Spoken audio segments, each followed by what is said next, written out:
আসসালামু আলাইকুম এভরিওয়ান, সবাই কেমন আছেন? আলহামদুলিল্লাহ আমি ভালো আছি।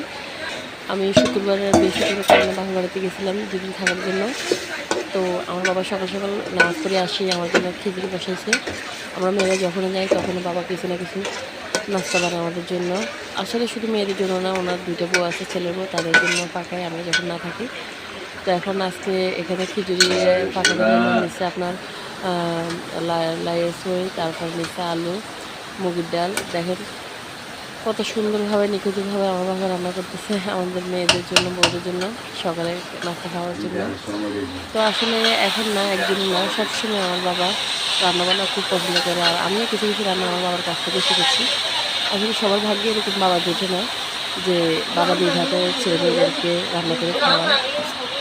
তো আমি জানি না, আমার বাবা আল্লাহ অনেকদিন বাসায় রাখুক, আমরা অনেকদিন বাবার হাতে যেন এইভাবে খাইতে পারি। বক্তা বলেন, বিভিন্ন রেস্টুরেন্টের খানা বলেন, সব কিছু আমার বাবা রান্না করতে পারে। এখন আমাদের পায়ের রান্নাগুলো হয়ে গেছে, অনেকক্ষণ দাঁড়া দাঁড়া আমার বাবা রান্না করতেছে। প্রায় এখন আমাদের রান্নাগুলো কমপ্লিট হয়েছে। এখন প্লেটে করে আমার আম্মা নিতেছে, সবাই মিলে একসাথে খামো। তো আসলে আমরা টেবিলে বসি না, আমরা সবাই খাটের উপরে বসি, কারণ এখানে এই রুমে আমার আম্মা থাকে। তো আমরা সবাই এখানে বসে খাওয়া দাওয়া করি। দেখেন এক একটার জন্য এক একটা ছেলেটা এক একটা বাড়ি কিনেছে। যতদিন বাবা মা আছে ততদিন অবশ্যই আমরা এইভাবে খাওয়া দাওয়া করবো, কারণ টেবিলে বসলে সমাজে হয় না, কারণ আমাদের টেবিল আছে প্রায় 6টা। আলহামদুলিল্লাহ, কেমন হয়েছে আপনারা সবাই জানাবেন, সাবস্ক্রাইব করবেন।